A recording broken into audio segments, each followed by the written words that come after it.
राधिका राज और आप देख रहे हैं कैपिटल टीवी उत्तर प्रदेश। आज की हमारी खास रिपोर्ट एक ऐसे मुद्दे पर है जो न सिर्फ सामाजिक संतुलन को प्रभावित कर रहा है बल्कि देश की जड़ों को भी चुनौती दे रहा है। जी हां, बात हो रही है धर्मांतरण की। देश में धर्मांतरण के मामलों में तेजी से बढ़ोतरी देखी गई है। कई बार ये मामले गरीबों, आदिवासियों और पिछड़ों को लालच देकर, झांसा देकर या डरा कर धर्म बदलवाने तक पहुंच जाते हैं। और सबसे चिंता की बात यह है कि इसके पीछे एक संगठित गिरोह और विदेशी फंडिंग का नेटवर्क भी सामने आ रहा है। यूपी में योगी आदित्यनाथ सरकार ने इस चुनौती को बहुत ही नियोजित और सख्त तरीके से लिया है। प्रदेश में धर्मांतरण विरोधी कानून को लागू कर सैकड़ों मामलों में कार्रवाई की गई है और कई बड़े रैकेट का पर्दाफाश भी हुआ है। सरकार का साफ संदेश है कि आस्था पर चोट बर्दाश्त नहीं होगी और जो लोग हमारे समाज की एकता और संस्कृति को तोड़ने की कोशिश कर रहे हैं उनके लिए उत्तर प्रदेश की जमीन अब सुरक्षित नहीं है। लेकिन वहीं दूसरी तरफ विपक्ष इस गंभीर मुद्दे को भी राजनीति का मुद्दा बनाने से बाज नहीं आ रहा है। सवाल ये है कि क्या राजनीति के चलते हम इस सामाजिक संकट को नजरअंदाज कर सकते हैं। केरल के पादरी समेत 2 गिरफ्तार। सबसे पहले धर्मांतरण के मामले से शुरू करते हैं। यूपी से खबर है। दरअसल उत्तर प्रदेश के गाजियाबाद में धर्मांतरण का मामला सामने आया है, जिसके बाद हड़कंप मच गया है। यहाँ पर एक घर में प्रार्थना के नाम पर बड़ी संख्या में लोगों को इकट्ठा किया गया, जहाँ कई तरह के प्रलोभन देकर लोगों को धर्मांतरण के लिए प्रेरित किया गया। पुलिस जब घर पर मौजूद पादरी को ले जाने लगी तो पुलिस के साथ खींचातानी की गई। पुलिस ने इस मामले में मुकदमा लिखकर मकान मालिक और पादरी को गिरफ्तार कर लिया है। पादरी मूल रूप से केरल का रहने वाला है। ये मामला गाजियाबाद के थाना क्रॉसिंग रिपब्लिक के राहुल विहार का है, जहां रहने वाले प्रेमचंद जाटव के घर में ये सारा खेल चल रहा था। यहाँ रहने वाले प्रबल गुप्ता ने पुलिस को इसकी शिकायत की थी कि प्रेमचंद के घर में धर्मांतरण कराने का काम किया जा रहा था। प्रेमचंद खुद भाई काफी समय पहले ईसाई धर्म अपना चुका है, जिसके बाद उसके घर में अक्सर इस तरह के कार्यक्रम होते थे। पुलिस जब प्रेमचंद के घर पहुंची तो यहाँ केरल का रहने वाला पादरी विनोद भी मौजूद था और सामने की ओर बड़ी संख्या में लोग इस प्रार्थना में पहुंचे थे। पुलिस के मुताबिक प्रेमचंद ने बताया कि हर रविवार को विनोद यहाँ प्रार्थना कराने आता था, जिसके बाद पुलिस मकान के मालिक प्रेमचंद जाटव और पादरी विनोद को गिरफ्तार कर लिया। पुलिस के मुताबिक जो प्रार्थना में मौजूद लोग थे वो अनुसूचित जाति के थे। इस मामले पर एसीपी वेव सिटी गाजियाबाद प्रिया श्रीपाल ने जानकारी देते हुए बताया कि थाना क्रॉसिंग रिपब्लिक में प्रबल गुप्ता नाम के शख्स ने प्रार्थना पत्र देकर धर्मांतरण की शिकायत की थी, जिसके बाद पुलिस ने ये कार्रवाई की है। पुलिस ने जिस पादरी विनोद को गिरफ्तार किया है वो थाना साहिबाबाद में रहता है और मूल निवासी केरल का रहने वाला है। आरोप है कि यहाँ अनुसूचित जातियों के कई लोगों को बुलाकर उन्हें कई तरह के प्रलोभन देकर धर्मांतरण करने की कोशिश की जाती थी। वहीं दूसरे पक्ष का कहना है कि प्रेमचंद ने कई सालों पहले ही ईसाई धर्म को अपना लिया था और उसके घर में हर रविवार को पादरी के द्वारा प्रार्थना की जाती थी। पुलिस ने इस मामले में तहरीर के आधार पर सुसंगत धाराओं में अभियोग पंजीकृत कर लिया है और दोनों अभियुक्तों को गिरफ्तार कर लिया है। मामले में अग्रिम वैधानिक कार्यवाही की जा रही है।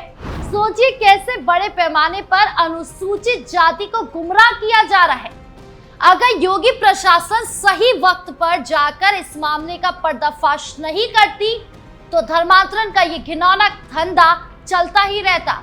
और न केवल ये मुद्दा बल्कि कई सालों से योगी सरकार ऐसे संगठन गुट का पर्दाफाश कर रही है जहां बड़े पैमाने पर धंधा चल रहा हो। और इससे भी ज्यादा चिंता का विषय है एक डेटा जो आपको भी हिला कर रख देगा। दरअसल गवर्नमेंट रिपोर्ट के मुताबिक 1950 से 2015 तक हिंदुओं की संख्या 7.82% घटी है, तो वहीं दूसरी तरफ मुस्लिम समुदाय की संख्या 43.13% बढ़ी है। ये डेटा साफ दिखाता है कि धर्मांतरण के कारण हिंदू भारत में किस तेजी से गिर रहे हैं। बार बार इसलिए कहा जा रहा है कि लालच की आड़ में या अपने धर्म का कम ज्ञान होने के कारण धर्मांतरण के जाल में ना फंसे, बल्कि सरकार की मदद करें इन पादरियों का भांडाफोड़ करने में।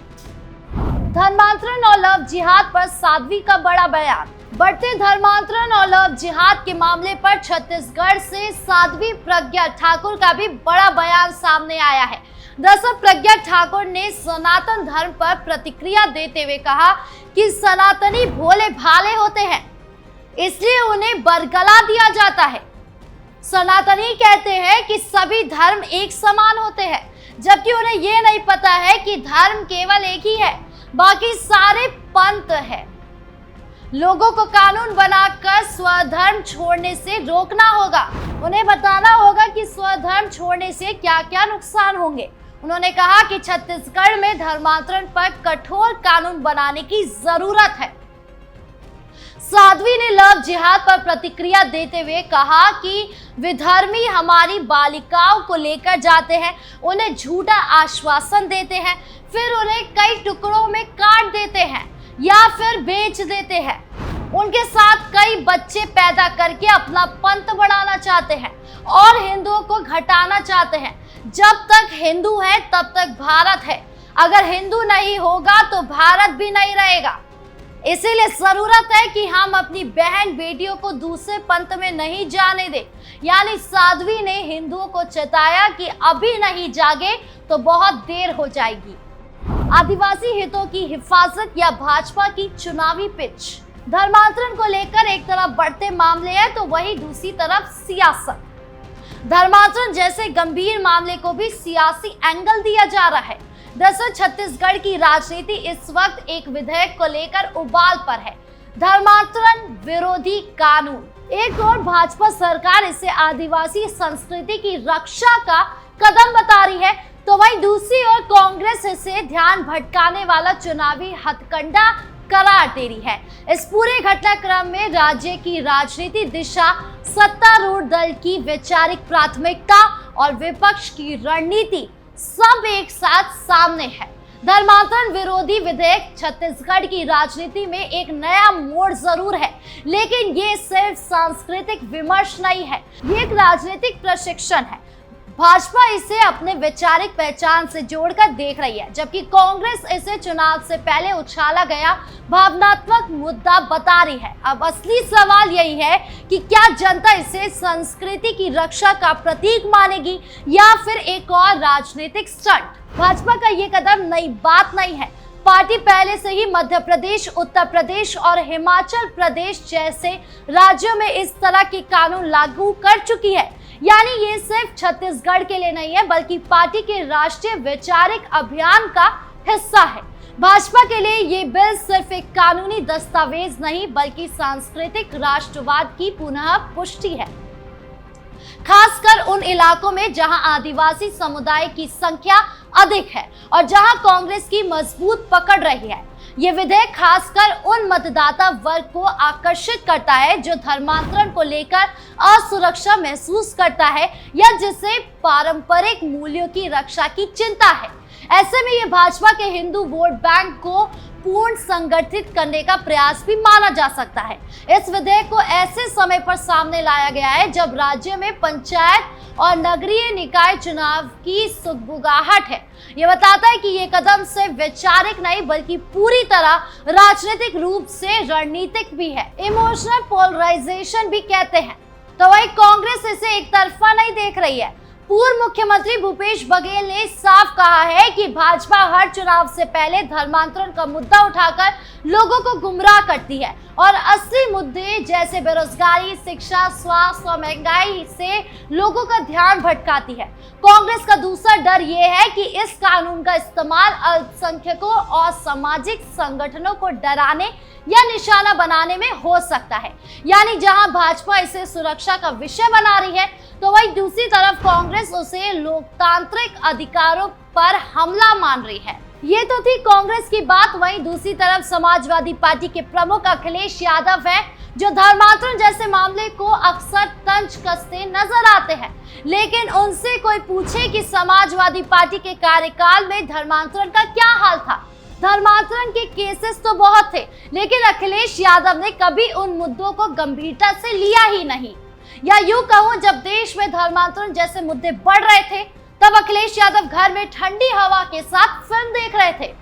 और चौंकाने वाली बात तो यह है कि अखिलेश यादव के कार्यकाल में धर्मांतरण के खिलाफ कोई कानून ही नहीं था। कानून तो योगी सरकार में बना है। इससे अंदाजा लगाया जा सकता है कि अखिलेश यादव अपने कार्यकाल में क्या ही कर रहे होंगे। लॉ एंड ऑर्डर का मजाक बनाना कोई अखिलेश यादव से सीखे, लेकिन फिर भी जब तंज कसने की बात आती है तो अखिलेश यादव पीछे नहीं हटते हैं।